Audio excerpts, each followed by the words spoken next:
Good morning, good morning, good morning. Happy Friday, North Fork. How's everyone doing?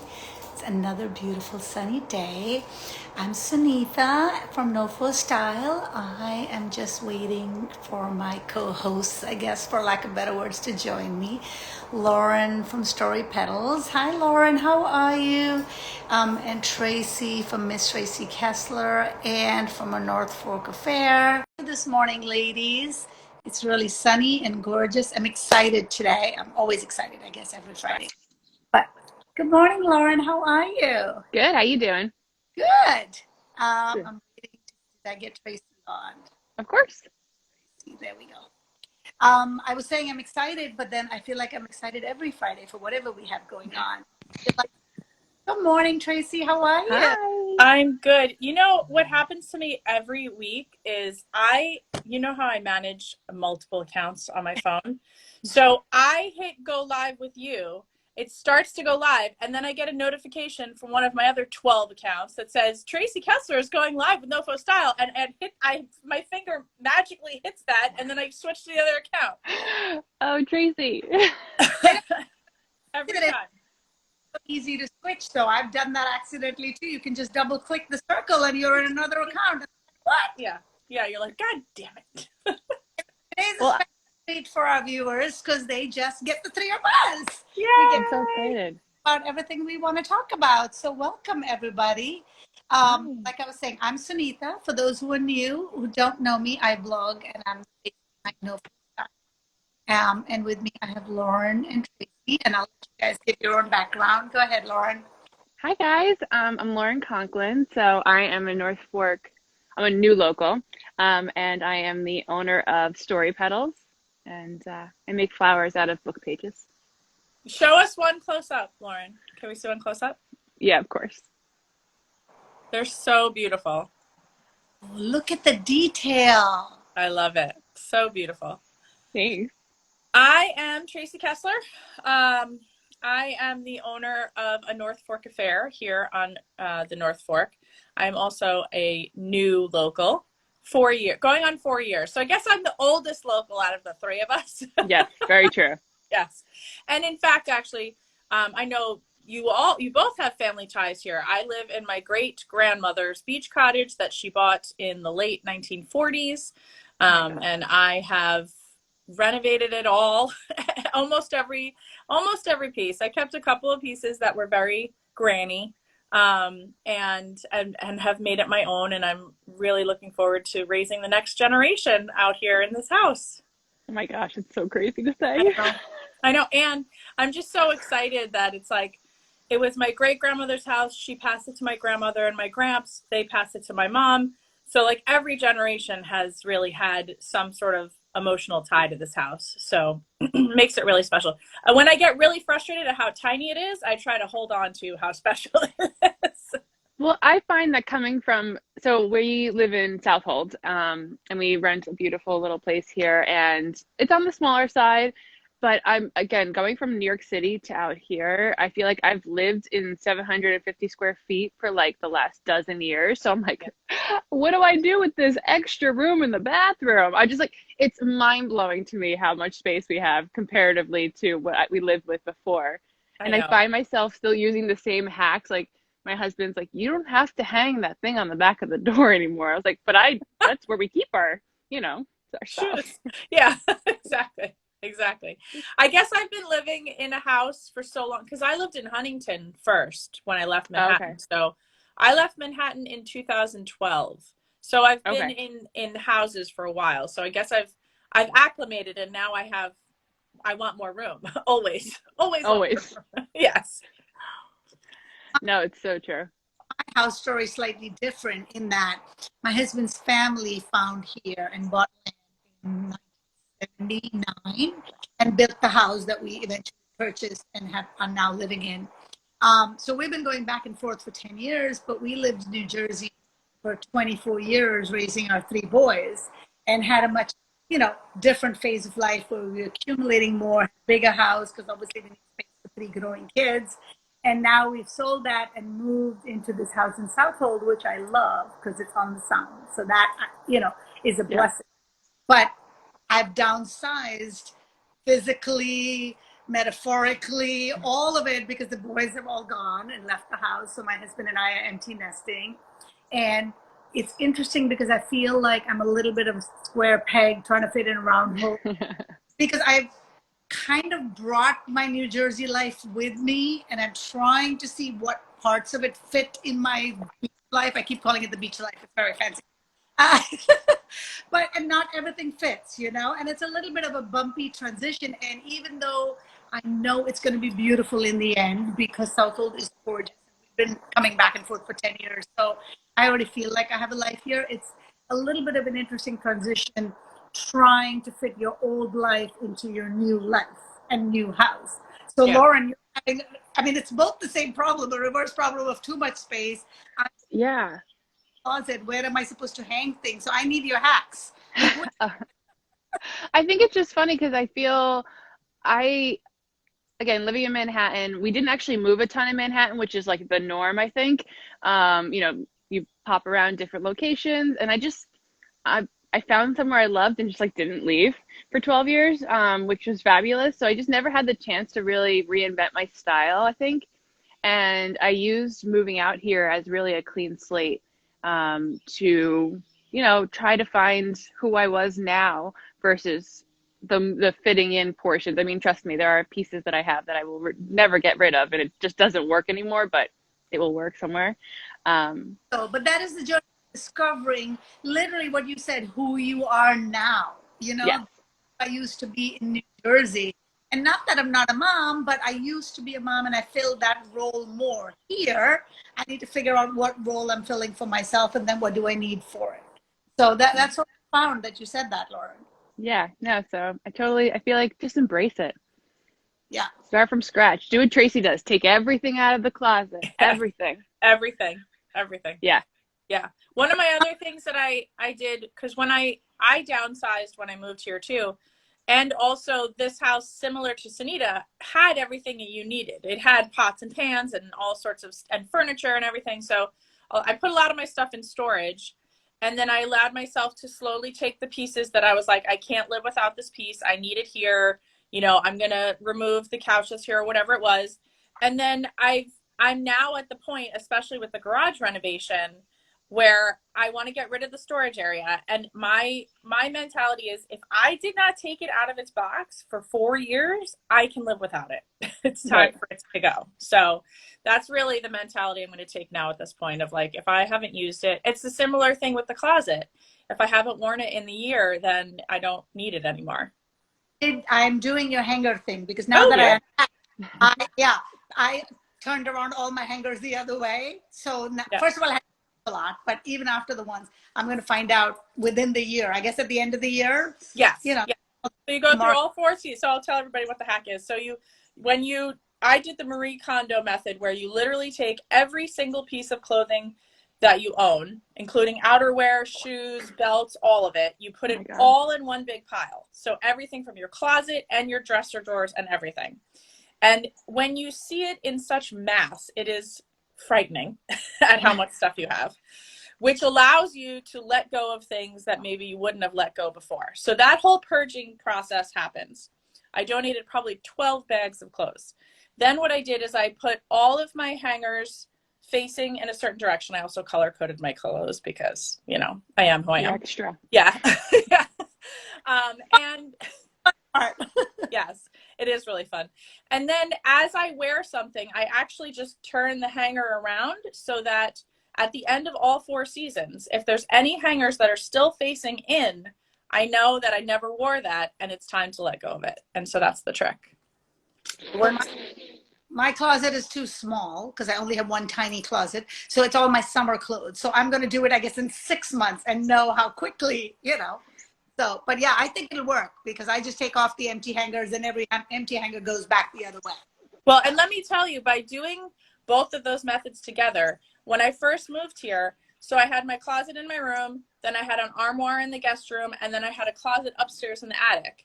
And I now fit all of those things because I got rid of so much, all in my closet in my room. All of it. That's Yeah. crazy. No. But it Nope, also nope. also feels so good to just be opening your closet and know that whatever you have in there is something you will actually wear. Yeah. As opposed to, opening my giant closet, not even open, walking into my walk-in closet in New Jersey and going, I don't have anything to wear. I mean, that is Right. the ridiculous statement we women say while in a walk-in closet. Yeah. As now that I've lived out here full time, I'm a big thrifter, like huge thrifter, yard sale address right here. So I just find that I find these gems for like crazy amount, like this crazy. I paid $5 for this dress. It's Cynthia Raleigh. It's adorable and zipper pockets. I'm obsessed. Zipper pockets? Zipper pockets. I mean, my child can't stick her hand in it and take my phone out at the age of 2. It's insane. But I find all these wonderful things, and I just love the concept of taking things out of the landfill. Like, I do not want to add to fast fashion. I want to slow roll it all the time. But then I accumulate, like, my husband just thinks I just collect, like, just lost things all the time. And I do. I'm a collector of lost things, and then it's hard for me then to return that back to the world. But I love when I bring things to the op shop in Greenport. I feel like it's just like a great find. Yeah. Yes. I will say in the pandemic, though, it was really hard. That was part of my journey, was trying to rehome everything. Like you said, I don't want to just put in a black bag and put it at the curb. Not that we even have a curb option in old. I mean, Tracy is living the life. Just a sidebar. I went to visit her and she was able to put stuff out on her curb like a dresser and they'll just take it. And I was like, girl, that is luxury. You could put a dresser on the curb and then let Facebook know and it'll be gone in 20 minutes. But in Southold, just sidebar, for those who don't know, there is no trash pickup. We have to drive the trash to a transfer station. But then the benefit, and you'll be happy to hear this, Lauren, they just reopened the reuse area. Yes. I am excited because I have duplicates and triplicates and stuff for the house that I'm going to, take and drop off there. But I do like the idea of it not going in the landfill and it finding a new home, so that is good. And that's what we do with Story Petals. I mean, I take books that were just at one point just going to be put in a box and just tossed. And I love that we can just like repurpose it and give it new life and retell that story. I think it's just so important. I think we currently live in a culture that just is so quick to throw away. And I just love like even the bag movement where they don't have plastic bags anymore. I think it's just so fabulous. I love seeing people walk around with tote bags. I'm like, where did that come from? Like, what's the story behind that? And like some kid brought it home from school, from a fundraiser. Like, I just love that those things live on. Yeah. Well, I'm trying to do that with the baby. And I will say that on one hand, like, I'm proud of myself. Almost everything in her room is going to be hand-me-down from other people. But then you also kind of have to let go of your vision sometimes, right? Because I've been pinning things on Instagram here for 4 years of what I want my nursery to look like. And as someone's going like, hey, do you want this? I'm like, okay, I guess I won't be buying that. It's like, and I do want it because it's ridiculous. Kids grow out of things so fast. So I'm taking things from everybody, but there is like a little bit of like the design person in me has to keep going like, all right, this is for the greater good. Your nursery may not look exactly the way you want it to, but like it will be fine. And I've been like processing, letting go of things that I really, really wanted. But then I'm like, why would I spend that money on something brand new when someone has something to give me and it's like perfectly fine? So, but it's okay to say no too. I mean, so definitely take in what you want, and it's not being selfish saying no about it. I just find that we received a lot of hand-me-downs as well, both like actual items and clothes. When we got gifts like that, I put a little sticker on the back of it, like if it was like a piece of art or whatnot, like who it was from. Yeah. So I would also remember, because obviously you get so much so quickly, and I'm like, where did this come from?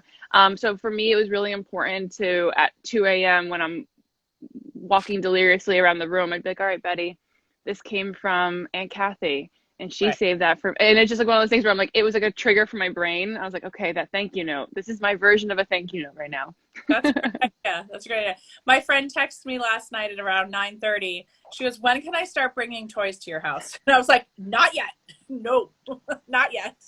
No, But I no. think our vision of what makes us happy also continues to evolve. You know, Lauren, like you said, just knowing that that came from somebody. I mean, even if Tracy, you pictured a picture perfect thing in the color you wanted, when you're using something that someone has given you with your baby, you know, you've had quite a journey to get here. I think pulling all of that together might and hopefully will bring you the same level of joy that that picture you had in your head. Sometimes our picture is just the reality of that joy is different from the picture in our head.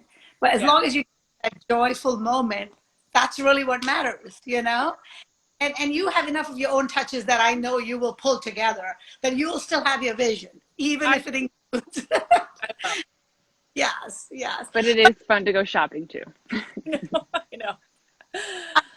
We're having this conversation because I mean people are always moving to the North Fork, and there's always this influx of people coming in, whether they're visiting or moving. But I think more so in the pandemic, so many new, I guess, transplants have moved in. So it's Yeah. great.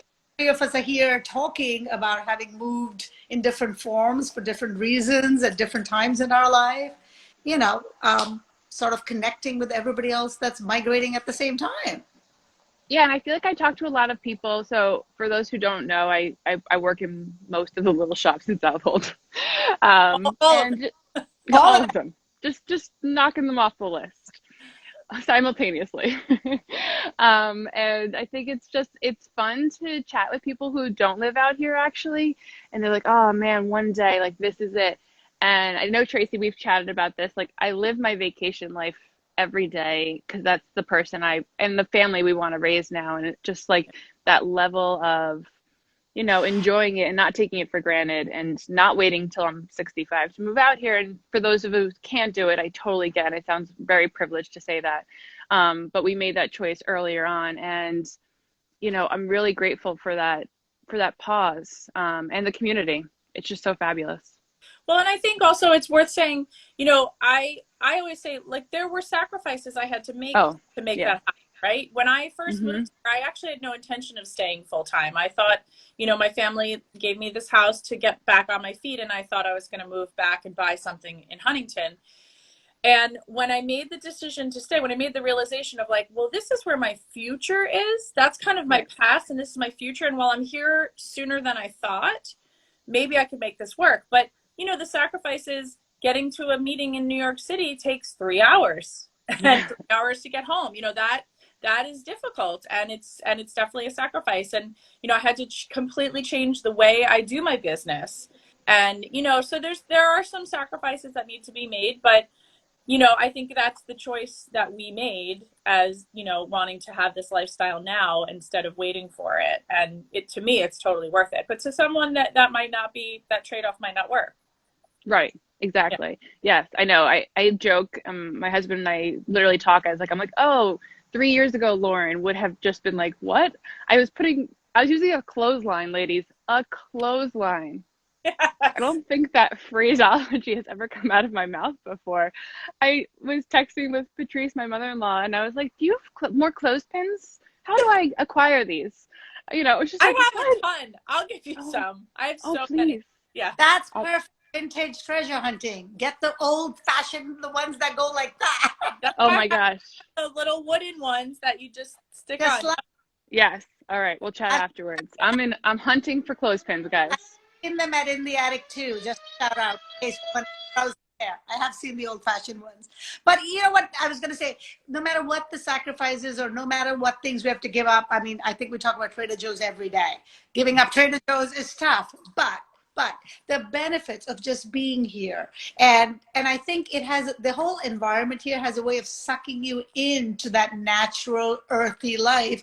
Like you said, I wouldn't ever fantasize about using a clothesline to dry your clothes, but I feel like everybody around me has chickens and bees, and if I ever have chickens and bees, shoot me. But I might, I mean, Yeah. I'm getting there. I'm thinking bees are really not that bad. That sounds really easy. And my husband's talking about ducks, so I guess chickens are coming next. But no, no. They're not. Well, if you get ducks, you have to talk to Poppy, right? Well, China wants to get ducks, and I'm like, no, I'm not that person. But I've only lived here full time so short, and the fact Yeah. that that seed is already in my head, I'm in. I mean, I already have, like, I tried last year because I was here more to water everything, growing tomatoes and growing watermelon and growing zucchini, and it was amazing. There's something so powerful about growing a $64 tomato and then eating it and admiring it, But It sounds like you need to talk to Kirsten for yard crop. Yeah. Yeah. but Get I that think on lock next year. I think all of it is just seeping into our being and who we are, and it's wonderful. I mean, I know I just tagged you guys. Did you guys see that about Yes. the cleanup that Port of Egypt is having? Yeah. With, Oh, yes. I love that idea. I saw it last year and I wanted to get involved, but I say let's do it. Let's, we don't have to necessarily win a contest, but just get out there and I pick up a bag and clean. Port of Egypt actually has a lot of really interesting things. They have a women's boating course that prior to the pandemic, I had actually signed up for. And then they had it virtual. And for me personally, what I'm trying to achieve is I'm trying to get comfortable docking the boat. Like, I'm totally comfortable driving the boat. I need to get a little bit more familiar with where the channels are, but you can pretty much follow the channel markers. But I'm not comfortable docking the boat on my own. And I really want, like, the hands-on practice, but they do offer that, which is really amazing. So I'm definitely no. at some point. That sounds amazing. I'll join you for that. Awesome. They also have a great Sorry. that's okay. They have a great vending machine, Greenies. Oh, I hope I'm not butchering that. Greenies Treasures. And it's a vending machine. You can find your treasure hunt, and you follow it around the North Fork, and you actually find a treasure. Like, there's something there. That's so cool. Yes, I wish my husband was near me so he could tell me what the right Instagram handle was. Kids? Say it again. Is it only for kids, or can we? No, it's like a family, all parties involved. It's really fun. It's owned by a local family out here. They're in East Marion, and it's great. It's so much fun. That's like, do you remember that app? It might still be out. There's like an app that's worldwide that you plug in where you are, and it tells you where to find a treasure near you, and it gives you a hint as to where to find it. And the only thing that you're required to do when you get there is you can take whatever's there, but you have to leave something. Yes, So I love it's that. like a collection of random things that people. Tracy, I need a story after this Instagram live telling us what the app is, because I need it immediately. I'll find it, because I've done it. I've done it in Hilton Head. I've done it in, like, many places. It's really fun. Is that geocaching, Tracy? Yes, thank you. Yes. Oh, When you have 3 boys. Yeah. Yeah, it's kind of cute because they don't necessarily bury it, but they hide it like little boxes that you can take trinkets and add to it. Yes, when the boys were younger, they used to do that. And then came out this really crazy one. I don't know if you guys tried that, Pokemon Go. Which No. is an app, but it's a virtual treasure. Like, you sort of have to find it. But then people were doing it out of car windows and stuff. And so in New York City, they would literally be like on a subway, like over your head, being like, "Oh, I'm trying to get to Pokemon," and I was like, "There's no personal space here." No, it's crazy. You would see people in Central Park just like lost, and I was like, "What is happening?" They're running into each other trying to get the Pokemon points.